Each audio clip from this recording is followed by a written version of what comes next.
The last issue I want to talk about, and I genuinely don't know if I'll get all the way to the end of our time here, but if not, it's fine, is antitrust. So, what is antitrust? So, antitrust is a legal term having to do with monopoly power. And for those of you who don't know what monopoly power is, think of a situation where you have think of two situations. Sorry, think of two situations. So in the first situation, you have many businesses that sell the same or similar goods or services. Now, in a capitalist economy, they should compete against each other, and that should bring the price as low as possible without, causing the businesses in question to lose money, right? So at the very least, so the price of the good should come as far down as possible such that profit can still be made, right? That is essentially what is expected for businesses that compete against each other, right? They drive down the prices because they want more customers. Customers are intrigued by you can increase the demand for a product by lowering its cost or increasing its supply.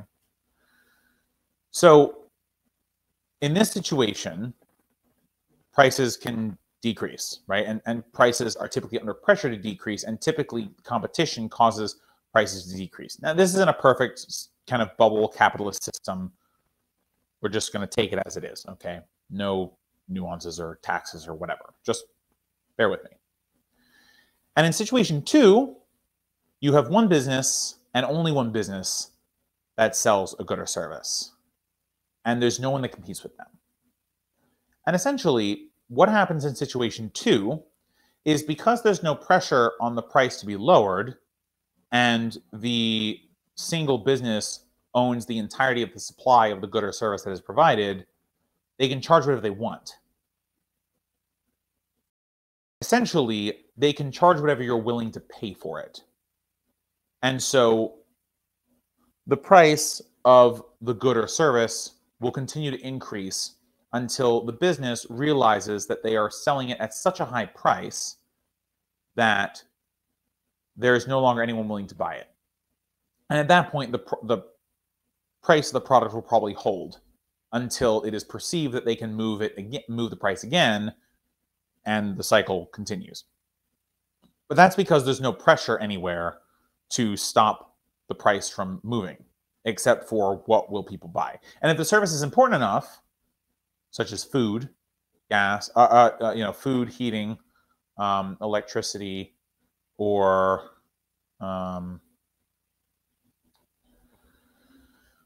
shelter, thank you, then, or healthcare, then it's very likely that the price can go up pretty much forever because it is an essential item, so people will pay whatever they can for it, right? So that second scenario, that single business is a trust. That single monopoly business. That's what a monopoly is. It's one business that controls the entire supply. There's no competition. So antitrust is against these monopolistic situations. Now there's a separate thing called oligopolies. Think about it as there are only a couple of businesses that sell a good or service, and instead of competing against each other, they work together to manipulate the price upwards. Okay, that's called oligopolic collusion. Don't worry about that too much. But technically, antitrust law deals with that too. So antitrust is a legal doctrine dealing with monopolies, right? So that's kind of, hopefully I've illustrated that for you. So what it's meant to do at its best is to ensure that in a market, and a market is often defined by the area people reasonably shop in, right? So, within, let's just call it 30 miles, right? How far are you willing to travel to get this service, right?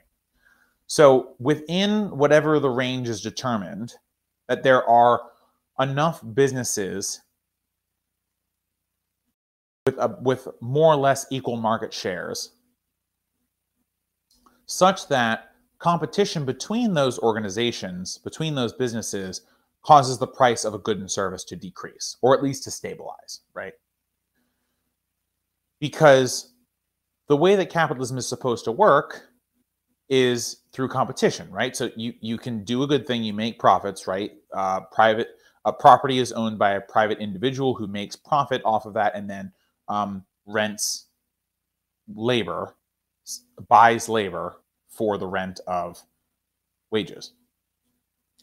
But if you end up in a situation where there's no competition, then capitalism isn't really working the way it's supposed to. So antitrust is a way to kind of get capitalism to work the way it's supposed to, because naturally, capitalism does this thing where, because there is such a strong profit motive, and we have created a situation where profits need to continually grow, and we have baked this into our legal structure for businesses, for for-profit businesses. If you don't make, so much profit, if you don't continue to produce more profit, then you're not doing right by your shareholders, and they get rid of you, right? So I'm sure you've seen things like that.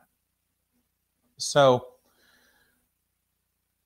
because we've created this incentive of continual growth, well, the best way to grow once you've been successful is to chew up your competition.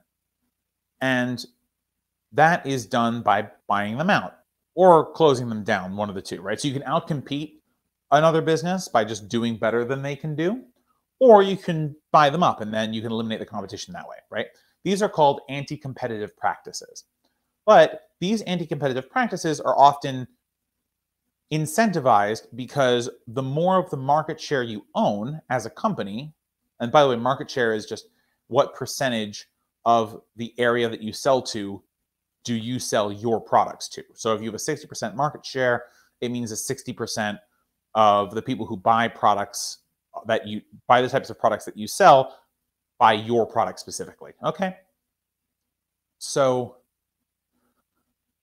when, in order to maximize profits, you consolidate your market share, and you want your market share to increase as close to 100 as legally possible, because that way you produce the most profits. And then, of course, when you get to monopoly status, you can make even more profits because there's no one to stop you. There's no competitor, right? Okay. So this is very bad for consumers, right? Monopoly practices, because essentially it means that you have no way to vote with your money, as it were, and to say to an organization, hey, the way that you're behaving is not cool, and I'm going to take my money elsewhere where it's cheaper to do that. So antitrust policies are meant to prevent monopolies and to protect consumers from the types of behavior that monopolies typically engage in. So there's two types of monopoly. There is what's called vertical integration, and then there's what's called horizontal integration. Well, actually, there's more than two types of monopolies, but I want to talk about these two types of integrations. Integrations are a type of monopoly, sorry.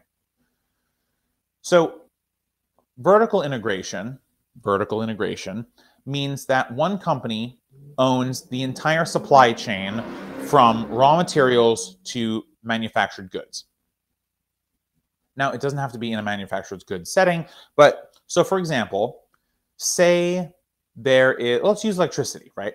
So say there's a power company, and the power company owns all the wires. They own all the telephone poles or underground wires, if that's what your country uses.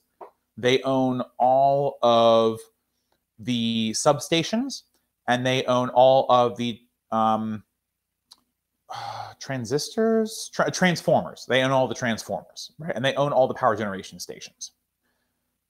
And they own the coal mines or the natural gas pipes that create the electricity.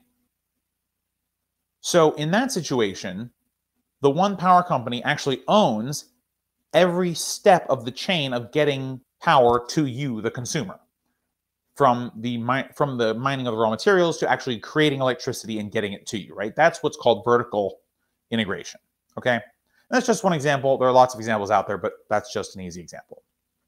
And then there is what's called horizontal integration. So horizontal integration is essentially where you use your power to gobble up all of the businesses around you that compete or compete adjacent to you. And essentially, you create what's called a conglomerate. By the way, in the vertical integration, you also create a conglomerate. Conglomerate just means a multi-purpose large corporation. So it's like, you know, a company that manufactures widgets but also sells cars, right? Just as an example. So this conglomerate then essentially gives the company, the horizontally integrated company, such a large market share that they push out other businesses. By the way, this is the Walmart model, effectively, right? So Walmart has essentially outcompeted, bought up, bought out, closed out their competition and become the kind of one-stop shop for whatever it is you might need because they sell so many things. So that's what horizontal integration is. So the government, when they're practicing antitrust policies, they're trying to prevent these two types of integrations and just regular monopolies in general. And the way that they do that is they require certain companies to verify and validate what they can, who they can buy and who they can't buy. And they keep a record of what level of the economy, they keep a record of how much market share any given company has and does not allow them to merge with each other. It says that that merge is illegal because it would create an anti-competitive space, right? So the reason I wanted to talk to you about this today, one, because it's been on the whiteboard for literally forever, but two, because there's an interesting antitrust case that didn't happen that I think should have. So Amazon purchased MGM Studios. You know, the studio that makes Tom and Jerry with the giant lion. He roars before all the things. You know, the lion with the gold film around him. You know the lion. MGM Studios, just look it up. So Amazon bought MGM Studios in order to bring more content to their streaming service. MGM is a major motion picture studio that makes lots of content and owns lots of content. And the government of the United States just kind of let that go. And personally, just like when AT&T merged, bought CNN, Time Warner and AT&T merged, I believe the government should have taken more scrutiny on these cases, because what happens is, even if the Amazon MGM deal does not cross whatever artificial threshold may be set that the government is not willing to let pass, you are creating these mega corporations who, by the way, Amazon just shouldn't get any bigger in general. Amazon in general is already a horizontally integrated corporation, and they are starting to look at vertical integrations as well for some of their revenue streams, which is horrifying. We should not allow Amazon to grow any further, but we have, because it looks like the MGM deal is going to go through without any scrutiny. Now, mind you, this can go to court, but it probably won't, because it's just very difficult to bring a case in court about antitrust for a variety of reasons that I don't really want to get into here. But we need to be careful as consumers and encourage our government to work on antitrust and creating more strict antitrust, because although it's a really boring topic with lots of nuances, as I've just spent the last 15 minutes explaining, it's really important. Because if we're going to continue in this capitalist system where profit is above all else, the natural inclination will be to combine, combine, combine. And the more combining that happens, the more likely it is that we as consumers pay higher prices because there's no one to stop them from charging these crazy high prices to us. So it'll be interesting to see, what happens with the MGM Amazon merger. I think primarily what they're looking for is just to make sure that Amazon Prime Video has more content, and it's not really the end of the world. But truthfully,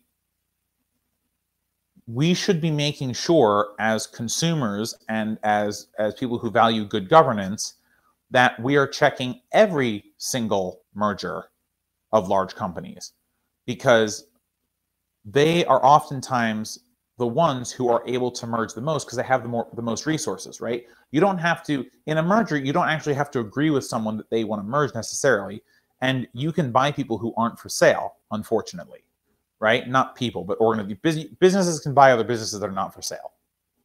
So we just have to be careful, and we need stricter antitrust rules. Chuck Schumer was thinking about passing some a while ago, but if you don't explain what antitrust is and you don't talk to the American people in kind of, a more nuanced way and don't use legal jargon, hopefully I was able to explain this in a way that you understand. If not, please leave a comment and I'll happily reply.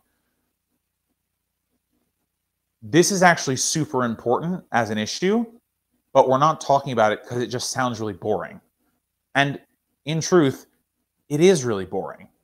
But if you want to be in a situation where you're not constantly paying incredible prices for random stuff that just shouldn't be so expensive, then we need antitrust, because once we get to a situation where there's only a few companies left, they will charge us whatever they damn please.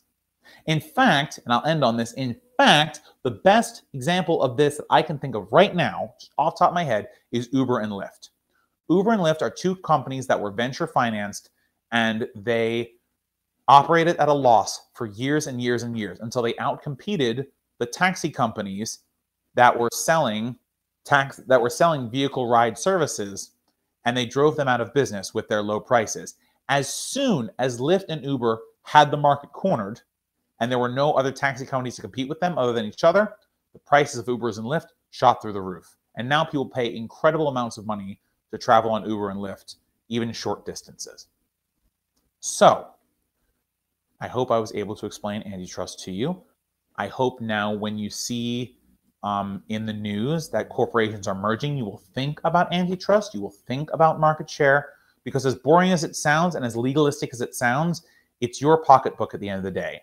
So I hope I was able to explain it. Please put any questions in the comments. I'd love to answer them. And that's going to be the end of our politics segment for this week. Thanks for watching this video, guys. If you liked it, throw a like on it, share with your friends, and subscribe for more of our content. You can also find all of our videos and clips on youtube.com. Just search Let Them Eat Bread and you'll find all of our content. All right, guys, see you next time. Bye for now.